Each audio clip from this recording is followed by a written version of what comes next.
is Roadmap to a Career as a School Teacher. So, I am Simran Shaw. I am a part of the computer department presently. I am teaching at Don Bosco School, Lilwa. And yeah, I take subjects like computer and robotics over here. All right. So, moving to the next slide, I would like to start the session with a beautiful quote which says, teaching is a very noble profession that shapes the character, caliber, and future of an individual. If the people remember me as a good teacher, that will be the biggest honor for me. And just when I end with this quote, we can all, I think of our favorite teachers. All of us, including me, all of us, we have, one of those favorites teacher whom we look up to. It can be a teacher from our school, it can be somebody from the college, or maybe you are yet to meet your the favorite teacher. So just just think about the teacher who is your favorite and you look up to them. So I would like to ask all of you a question that is, according to you, impact of a teacher, or we can rightly say the role of a teacher in our lives can be, uh, can you just give me, can some of you just give, write in the chat box, maybe I can see, according to you, whom do you look up to as a teacher? Like, maybe it can be your mother. You can say that she teaches you everything, or your father, or any of your favorite cousin, sibling who gives you teachings regarding the life. So as per you all, do you have anybody whom you can, relate to as a teacher?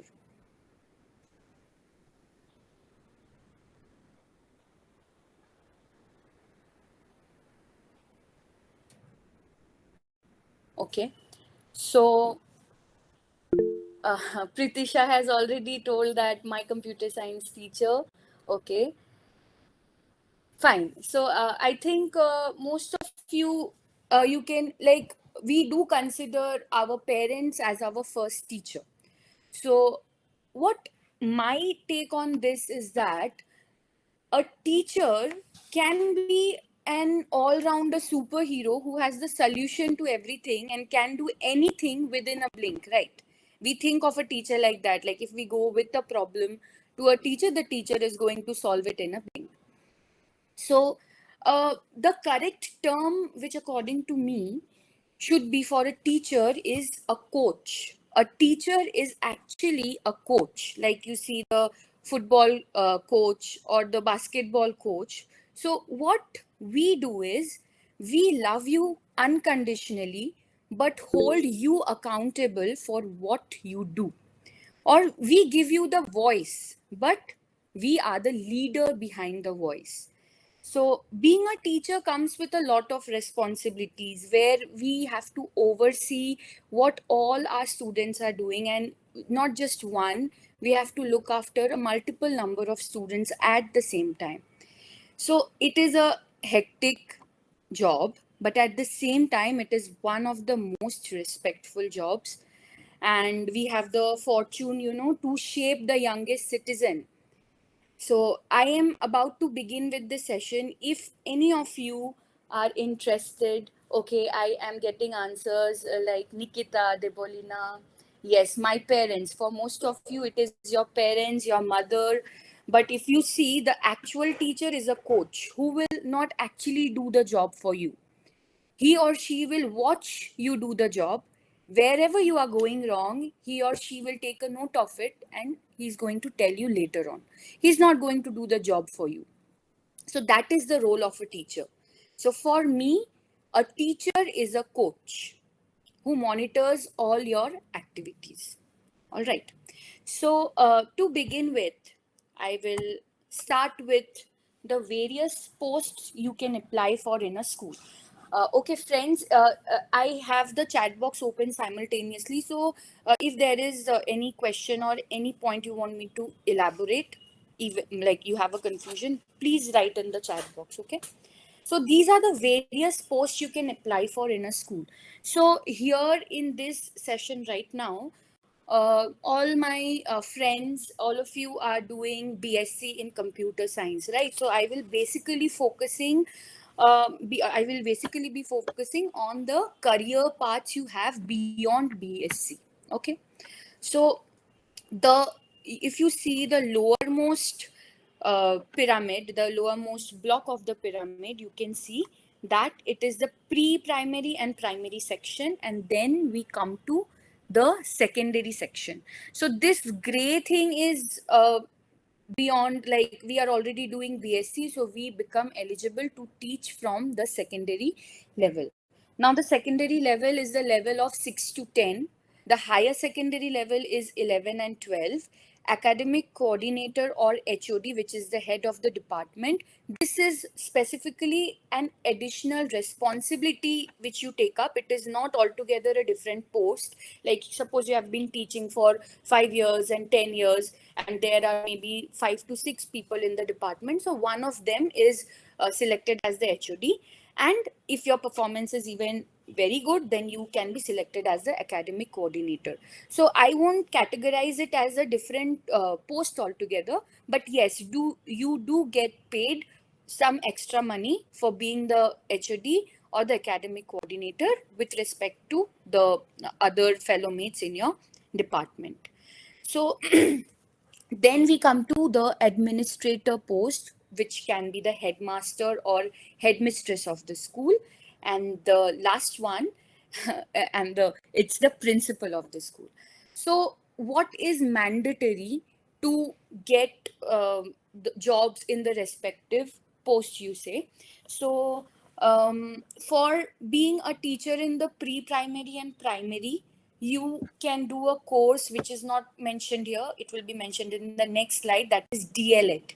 You can do that and you are eligible for the pre-primary and primary teaching. Pre-primary means the nursery, pre-nursery, primary means 1 to 5. So our target is definitely not that. That's why my entire session will cover from classes from and beyond class 6. All right. So for being a secondary teacher, higher secondary teacher, B.Ed is mandatory. If you want to be an administrator or a principal, B.Ed is definitely mandatory, but M.Ed and Masters in Education, these subjects are highly preferred. Okay. Uh, Let me just tell you that, okay, throughout my session, friends, I will be sharing some facts relating to, I have some 10 to 11 facts which are related to my journey. So throughout the entire session, I'll be sharing all these facts one by one. So let me just tell you one thing, though this is not a fact. Like, suppose you are a teacher in the primary section. Suppose you get through in the primary section of a good school. So do not expect that after 2 years or after 3 years I will be promoted to the secondary section and then I will be promoted to the higher secondary section. In schools, it does not work in this way. If you are appointed for maybe classes 6 to 8, then you will be teaching till the time you retire in class 6 to 8. And there are definitely exceptional cases, but I am talking about the case which mostly takes place. Like, if you are appointed for classes 1 to 5, you will even if your work is excellently well and you are doing very good also in your job, it is not the scene like you will be promoted to secondary section and higher secondary section, not like that. So if your target is classes 11, 12, then uh, stick to that and try to get in a school where you are appointed in this class category. All right. It This happens, this is quite common. Like, suppose you are appointed for class 9 to 10 maybe, and maybe after 5 years you will be asked to teach class 11, and maybe after another 3 years you will be asked to teach 11 and 12 together. So this secondary and higher secondary, there is a close thing, but for the rest of the departments it doesn't function that way. Next, the quick introduction. We all know we are talking about teaching and education. And what is the eligibility to become a teacher? You have to have a graduation or a post graduation in the relevant subject along with your B.Ed. Now, if you see, I have highlighted the word pursuing.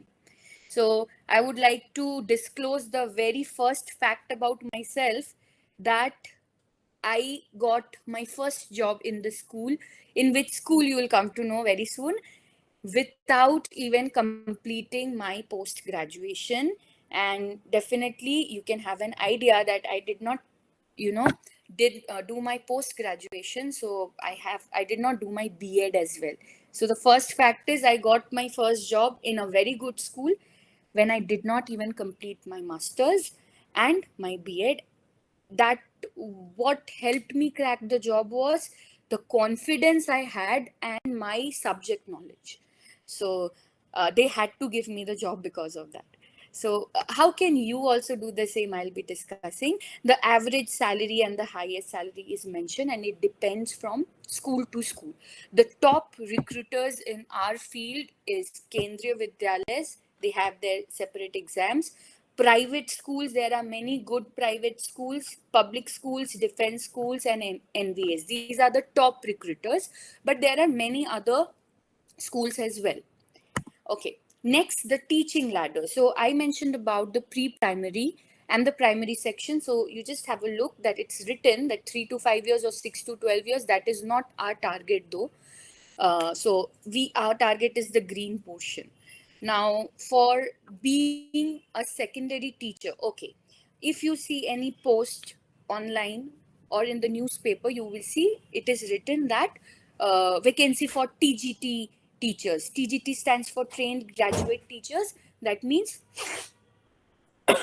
sorry, trained graduate teachers. That means you are eligible to teach 6 to 10 standard of students. And for PGT course, it means 11 and 12 standards. If you are doing a B.Ed or a DLEd, definitely go for B.Ed, because our target is again 6 and beyond. Though you see the duration is same, so why not go for a B.Ed? And the eligibility for doing the B.Ed is 50% aggregate marks in your undergraduation or post graduation. Now you see, again I have highlighted this undergraduation and post graduation because you can do your B.Ed after your undergraduation. Like suppose you complete your BSc in computer science and then you can do your B.Ed, or after completing your MCA or MSc you can do your B.Ed. So that's up to you.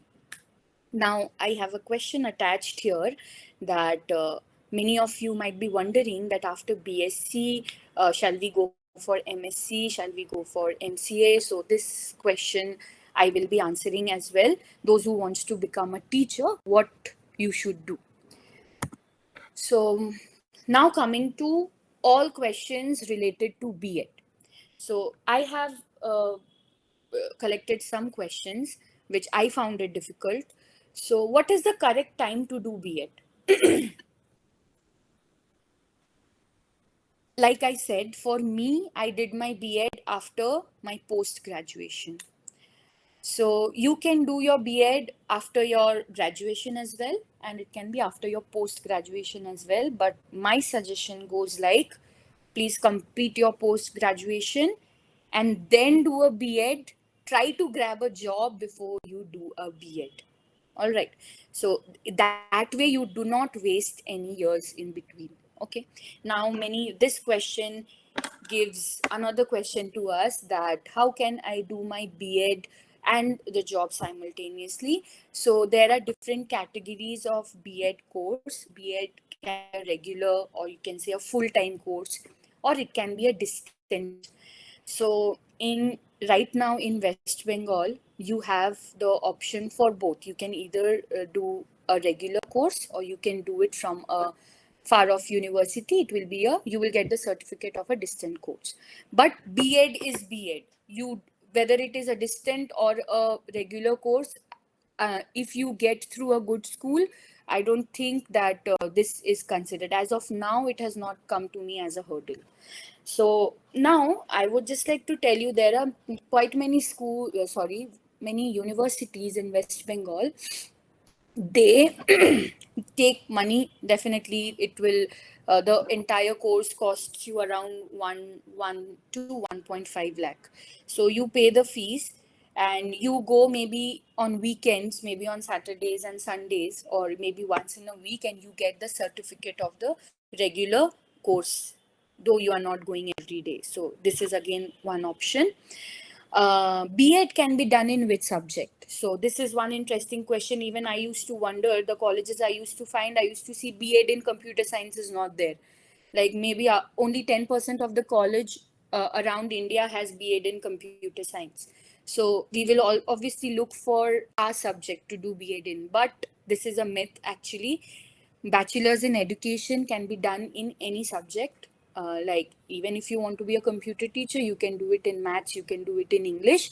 You just have to have one B.Ed degree with you, because all the papers of, like all the semester papers are same, only the last semester paper has your subject related question.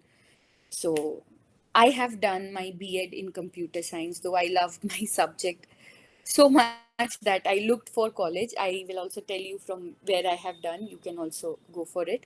So I have done it in computer science, but you can do it in any of the subjects. Maybe a college closer to your house and it is offering B.Ed in English, please go for it, not a problem. Correct place to do B.Ed. So this is very important, girls. Please take a note of it. B.Ed has become a business these days, okay, because the demand of teachers are increasing. So B.Ed is actually a business these days, and every second college is offering you a B.Ed. Now, before selecting the college, please ensure that the course which they are applying is UGC approved. Most of the colleges are UGC approved, but NCTE approved is checking, that is important. Please check the college from where you will be doing your B.Ed is NCTE approved and UGC approved. Otherwise, the course which you are going to have, maybe after 2 years you'll get a certificate. Your school might ask you that please do the B.Ed once again from any NCTE approved course. This has happened. I have met some of my colleagues, and they faced this problem that they had to do the B.Ed once again because the college was not NCTE approved. So please see to that. See to this. And one more myth is there regarding the B.Ed thing, that you cannot get a job without having a B.Ed. This is again a myth. Like you see me, and I have some of my colleagues. Trust me, I know many of the colleagues. I have teachers in the field who are teaching from maybe 10 to 15 years. Some are from 20 years, and they are doing their B.Ed right now. Like maybe they are in the second sem or they are in the third sem. So because B.Ed was not mandatory before, now it has become mandatory. So suppose after BSc you complete your MSc, and you want to get a job, but please don't think before going to the interview or anything, because without B.Ed schools will take you, but then they have one good excuse to say that, okay, since you don't have your B.Ed, so we have to give you 5,000 less. So not a problem. When you complete your B.Ed, they are bound to pay you the entire salary in scale. So these are some of the universities. If you want, you can take a screenshot which offers B.Ed. This many universities are there. You can just Google it. I have also, sourced it from the Google only. There is this one University of Calcutta. Then there is Baba Saheb Ambedkar Education University, which is now called as WBUTTEPA. So this, you will see, this university has maximum colleges across our state, and there is a list of some of the colleges which are UGC as well as NCTE approved. So moving to some private colleges, they do offer B.Ed as well, St. Xavier's, and there are Amity, Bhawanipur. These colleges offers B.Ed course as well. So just like I told you, that B.Ed has become a business these days. So every second college is offering you a B.Ed course. There is another fact, though it is not regarding me, but B.Ed used to be a 1 year's course 1 year's course beforehand, but now it is a 2-year course. And previous times there were schools who gave you leave and the money to do your B.Ed, but there is no such scheme going on right now.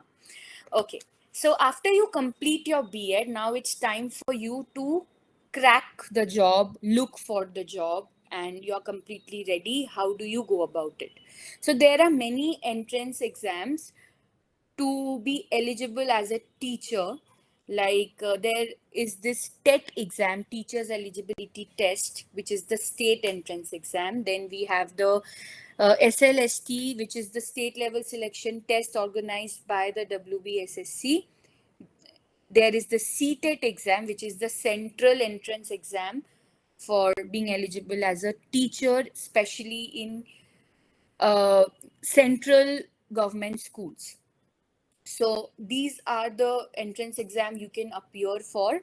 So the score which you get from these tests are, valid for only a period of 7 years. And just let me remind you that giving this examination does not end you up with a job. You get a scorecard, and then you have to hunt for schools. You have to go to schools to get the job. So the scores will definitely be a priority for you. Like if there are two candidates, one with a seated score and one without the seated score, definitely you will be preferred. So it depends from institutions to institution. But these days we face that many entrance exams, especially the SLST, the declaration of results, and a things going in the background, which we also don't know about. So it's better to rely on state and national exams as well, and then you can apply directly to private schools. Private schools have got a beautiful job opportunity for you. How? I will be explaining in the next slide after I can. I will just take you to my education. So, a very key fact about this thing, since I discussed about the KV schools, I would like to mention that um, I got through a contractual post in the KV school, and how I got is I did not appear for the examination, but it was a contractual post. I saw one advertisement in the newspaper and it was a walk in interview. I got through it. It is not a fun fact though, it is a sad fact on my part that I got selected there. But I was in the fourth position, and the one, two, threes were given the post of the teacher, and I was given the post of a lab assistant. So I did not opt for the job, and I started applying for private schools. So let's take you around my educational journey. So I have done my schooling from Sister Nivedita Institute, and then I stepped into the most beautiful phase of my life, I can say. It is the Bethune College, which is a home to me, and you all are very lucky to still be there. So that was a very beautiful phase where I have done my BSc in computer science. Alongside, while doing my graduation, I had done my diploma in music from the Trinity College of London. I could not complete it, but I used to do it during then. After that, I have done my master's from the University of Calcutta, the Tech Campus, 2 years of master's, and then 2020 to 2022, I have done my B.Ed in computer science. Yes, that's my subject, from the Singhania University. It is a university in Rajasthan. So you might have a question that, did you travel to Rajasthan? No, I did not do that. I told you about the distant course, no? So it was a distant course where there are academies in Calcutta. I have done it from the IAS Academy. Uh, I was in touch with them. I paid my fees and everything. I gave my exams over there. It is in Behala. So they have the connection with that university. I got my certificate and everything, and it is all done. So my one is from the Singhania University. So next I would take you along my teacher's journey.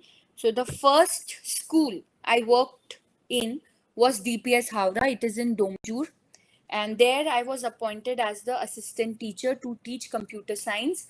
I If you have a look, you see in 2020 I started with my B.Ed in computer science, and in the same year I have joined my first school. So as the fact stated that I joined my school even without completing my B.Ed, so can you go for it. All right, do not wait for everything to complete and then I will sit and apply. No, my first school was DPS Howrah. After 6 months of teaching over there, I was promoted as the HOD of middle school over there. Then in 2021, I got a chance in MCKV. It is a school in Lilua. There I used to teach computer and in schools, you have, there is a main subject computer and you have to take a secondary subject as well. Okay, so maybe like in a day, if you teach 8 classes of computer, you have to take one maths. So I used to teach computer and maths over there. And after that, I joined Don Bosco School Lilwa, where I am presently. And I am a part of the computer department. And here I purely teach computers and robotics. So the practical theory, everything, you have to take care of all of it. So you must be thinking that I took you along my educational and my work life, but I should discuss how I got through it, right? So by now you know that about the eligibility and the criteria, the examination, everything. But I also, attached a disclaimer that these exams do not ensure job. So how to get a job? We have covered most 70% of the journey is over, but how to get a job? So the first thing is you need to know about the vacancy.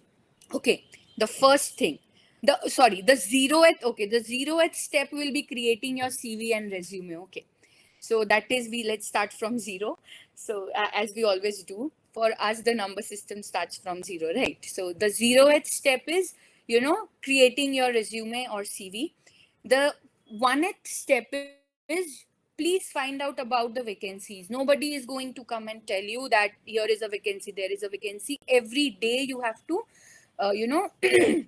keep a track of it. So how can you know about the vacancies? Number one, it is the advertisements in the newspaper and the respective school websites. Suppose you want to be a part of a teacher in Don Bosco schools. There are many Don Bosco. There is a Don Bosco Park Circus, Don Bosco Lilwa is there. So maybe in within every week you just, or every month, maybe you keep a habit that okay, I'll check whether these schools are having any vacancies or not. So this way you just make a list of the schools which may be nearby and you can check it.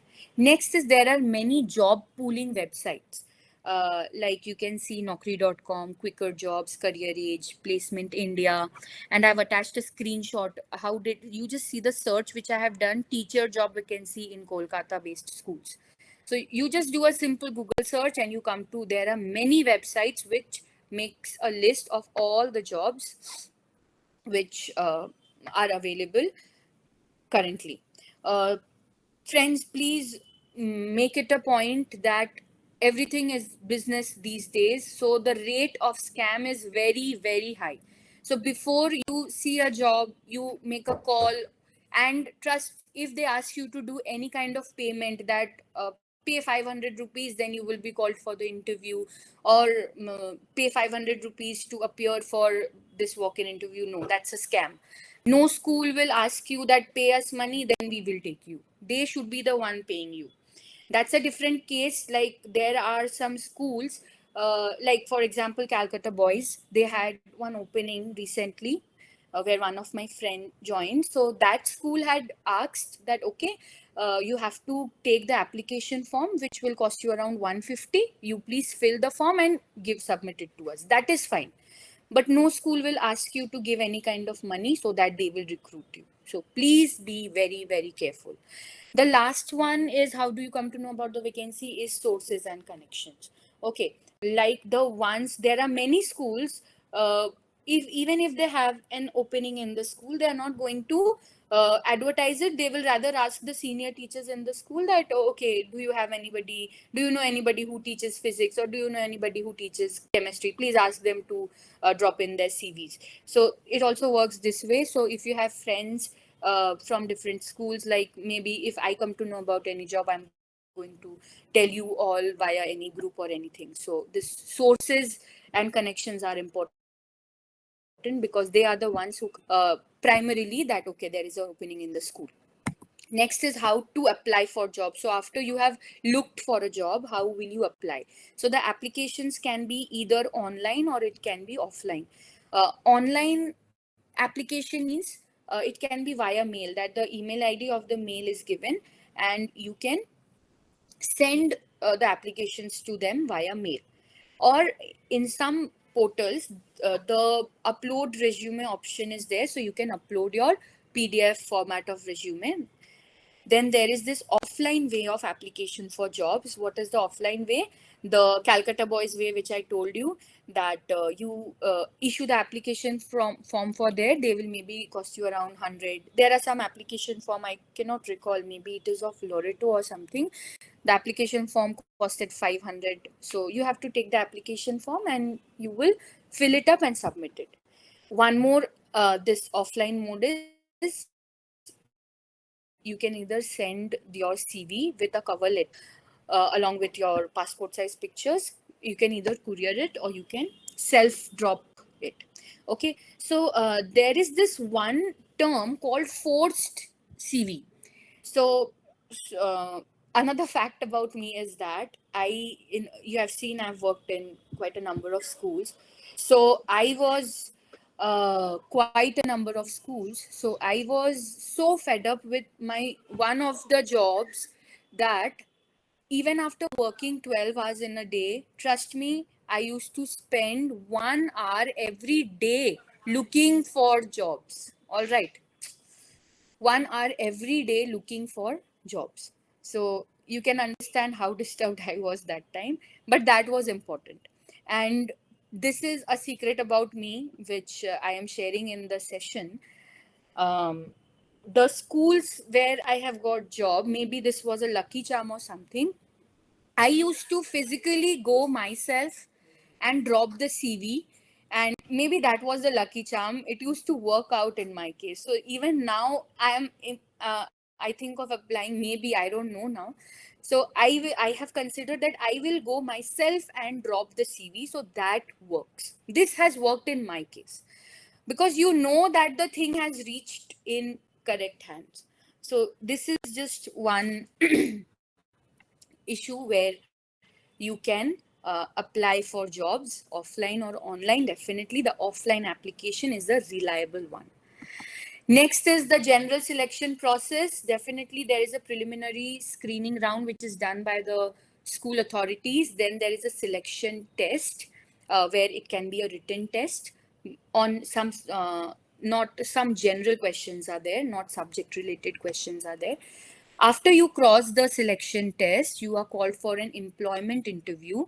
In the employment interview, you have the, maybe you can say the senior teachers from your department, and then you have the headmaster or the headmistress of your school, not the principal, nobody like that. So first you are called for the employment interview. There you are asked subject related question. If you clear that round, then you are called for a class demo, where you are given a topic, you are given time to prepare the topic. They tell you before 2-3 days or maybe a week before that this is the topic you have to prepare. Though that's a different thing. Like in one of my schools, I was given half an hour and I was given a topic. I was asked to prepare for that topic, and I gave a class demo, and I was selected as well. So this varies from school to school. And then after you clear the class demo, there is a reference and a background check. In this round, the HR, the people from management, the principal, the owner, all of them, they are present and they asks you question.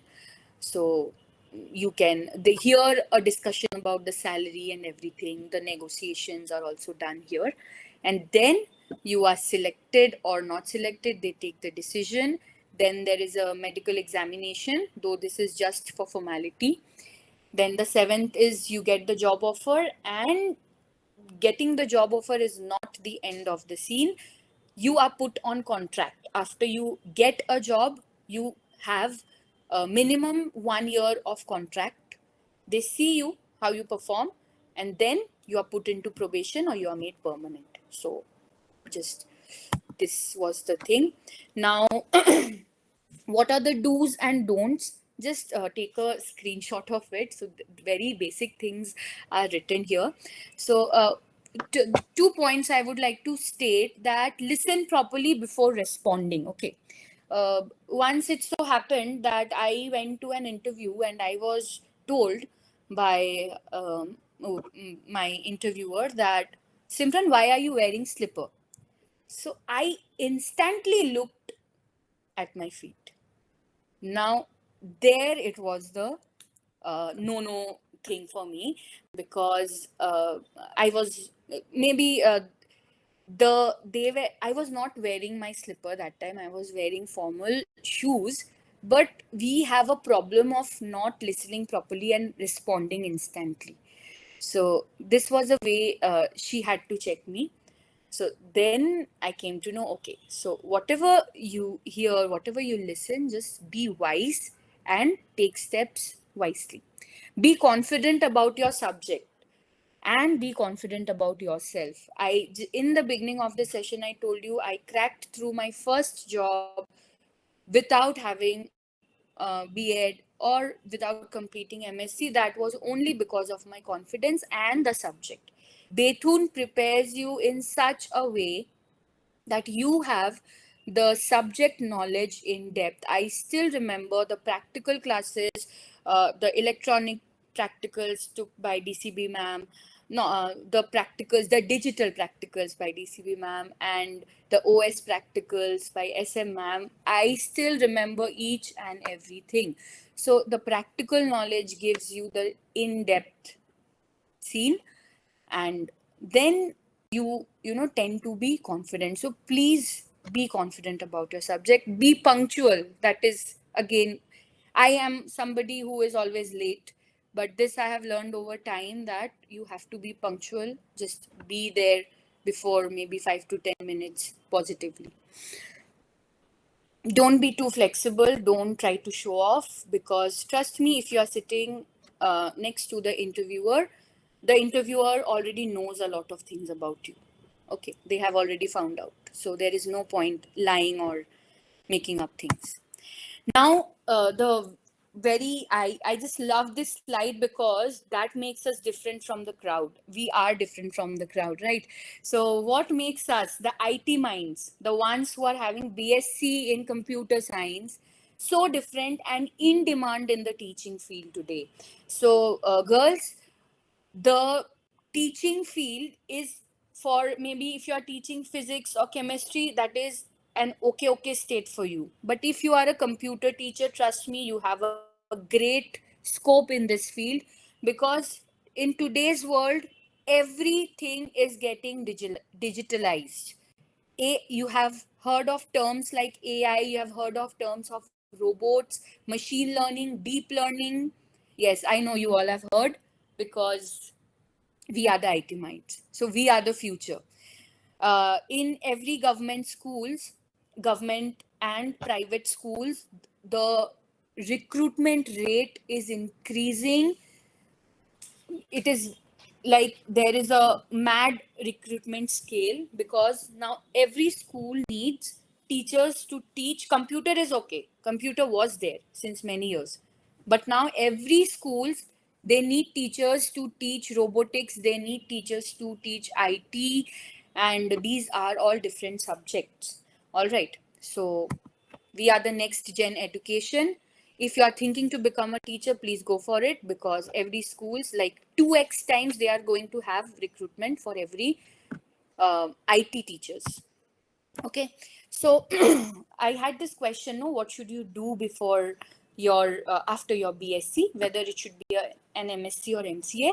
My suggestion goes like, please go for MSc after BSc if you want to be in the teaching field.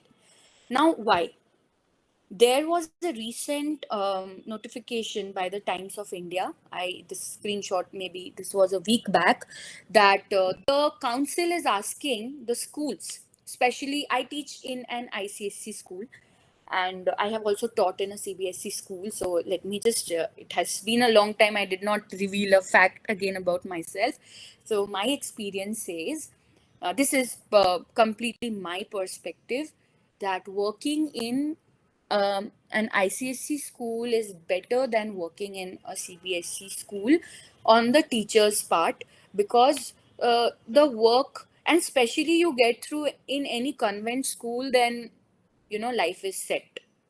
So because the working of the technique in which they work, the methods which they follow, these are, or you will feel that okay, these make sense. But in CBSE schools, you have many other works which are also important for the students, like maintaining the anecdotal and detailed lesson plans and all that. So those are little time consuming. Like the stress on teaching is more in ICSE thing. So I enjoy teaching being in an ICSE school. All right. So there was a notification from the Times of India that you just see the highlighted portion.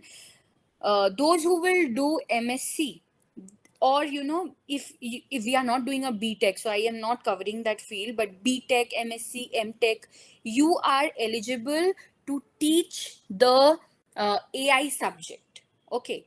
So the school has to show that okay, I have this eligible teachers to teach the subject, so the school can get the subject from the council. So MSc people, BSc people, they are eligible. Okay. And BCA people and MCA people, they are not eligible to teach the AIs and deep learning, machine learning, all that. Though they can teach, but the eligibility criteria doesn't fill. Okay. So I would say please go for an MSc, because in the coming future, if you will be recruited also, then definitely for the AI thing, because all the schools are introducing AI as one of their primary subjects. Covering one of the most demanded question, the economical aspect. Girls, let me tell you, the highest paying school is KV's, undoubtedly. There are many outstation schools like the ones in Darjeeling. You must have heard of the celebrity schools in Mumbai and all. No? So they pay you a have amount. Okay. So there they pay you in the seventh pay scale commission. Okay. There are different pay scale commissions. Okay.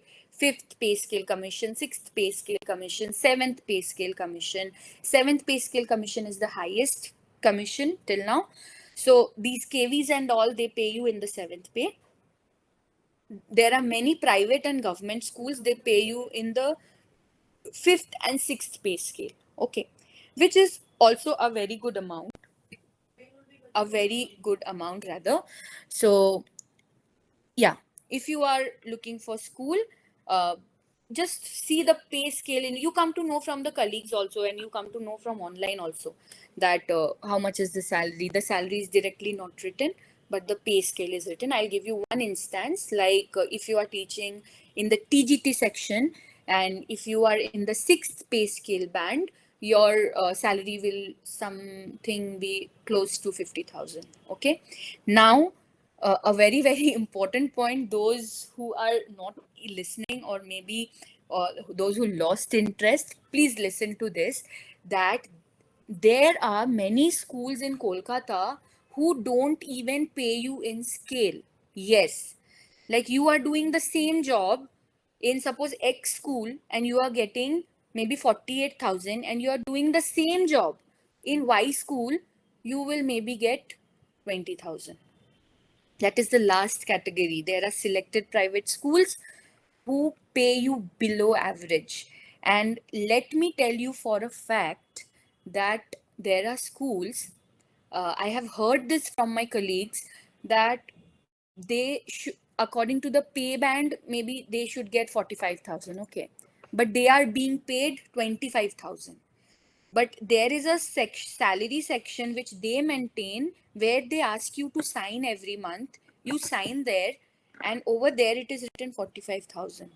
You are their employee. They ask you to sign, you have to sign. You cannot do anything about it. So this is one thing going on around in schools. Another thing which was very funny, which I came to know recently, that there are schools, uh, they pay you, maybe suppose 45,000 in the bank, what you should be getting. They ask you that please withdraw 20,000, and this is a rule that they pay you 45,000. You go to the bank, you withdraw 20,000 and give it back to the school in cash.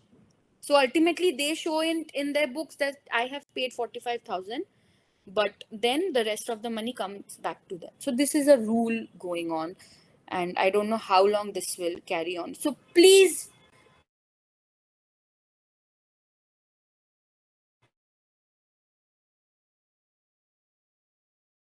job will let me get anywhere. Trust me, there are schools who teach in class 11s and 12, and they get 15,000, 18,000, 20,000 salary. It's not your worth. You please know your worth, and select the school wisely.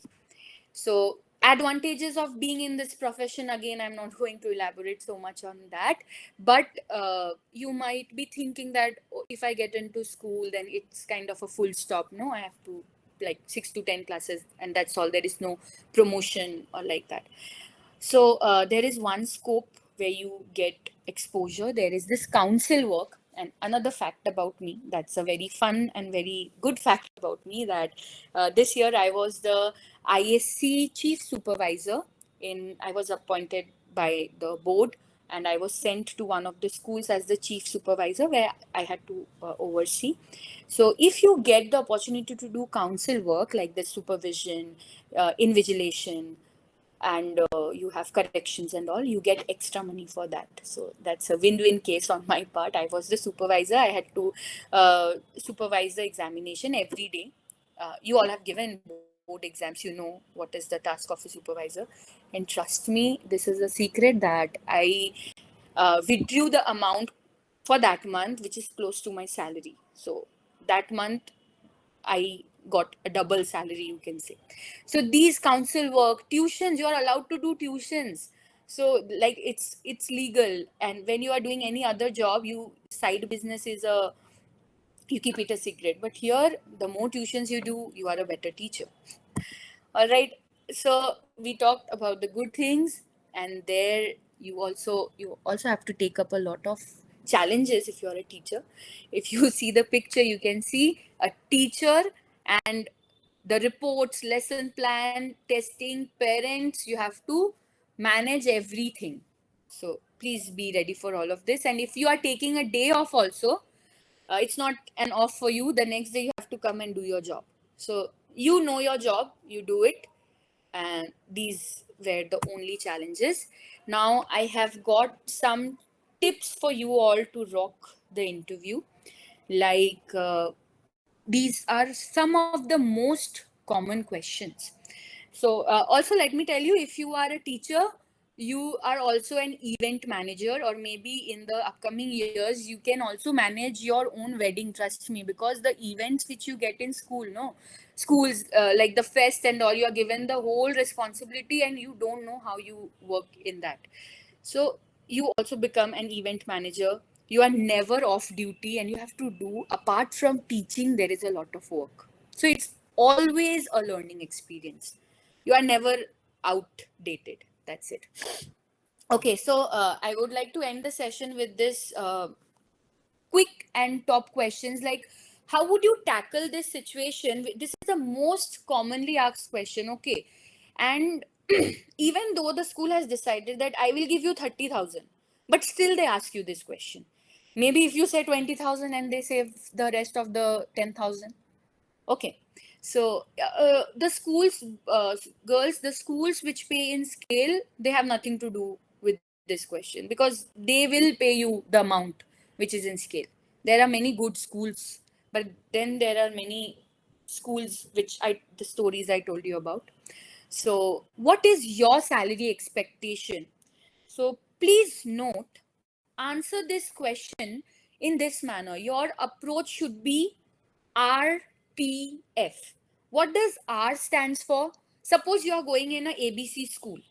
So do the research before you go to the school. Research of the salary which they are paying the employee. Now you will tell me, I don't know any teacher from the school. There are many websites. There is this LinkedIn salary and there is Glassdoor.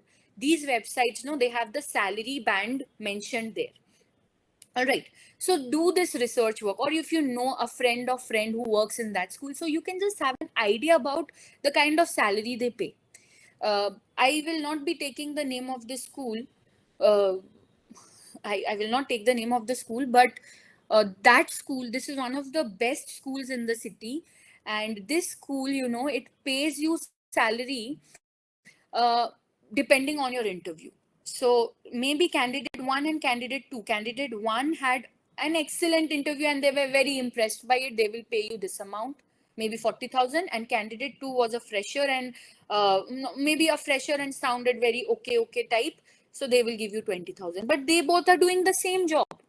So that shouldn't be the thing. So please do the research well before you go to any school. The next is P. Provide a range. Like suppose they ask you what is your salary expectation. So maybe it is, suppose you are expecting, suppose 25,000. Okay. So you, or suppose in your previous school you were getting 20,000 and this time it is 25,000. So never say 25,000. Never say a particular amount. Specify a range that I am expecting a salary between 30 to 35,000. So even if they agree to pay you 30,000, the lower limit, that is a win-win situation for you. So the R is research, the P is provide a range, and F, that is focus on your value and voice your value on the table and do not settle for less. Okay. If you have expected 20,000 and they are giving you 10,000, you are like, okay, ठीक है, ले लेते हैं, কি হবে, বেড়ে যাবে. Please don't do that. There are many schools. That was not the last school where you applied. The next question is, what should be your reply when you don't know an answer?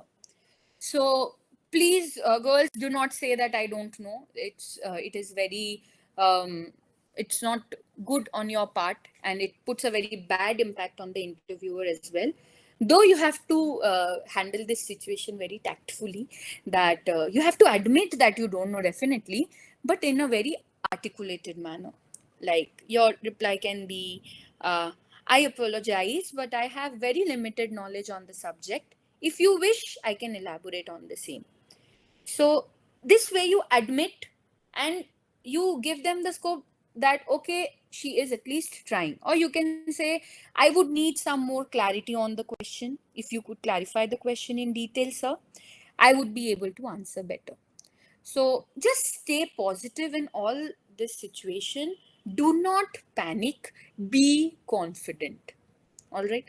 So these are the things which I have to tell you. The last one, this is again one commonly asked question. Tell me about yourself and what are your strengths and weakness. State your weaknesses also in a very positive manner. Okay, like if you say I'm always late, if you want to, say this, you say, sometimes I find it difficult to complete the job on time sometimes. So just answer things positively. So to the world, you may be just a teacher, but to your students, you are a hero. So be a superhero, girls. Now I will just wait for your questions, and my PPT comes to an end here.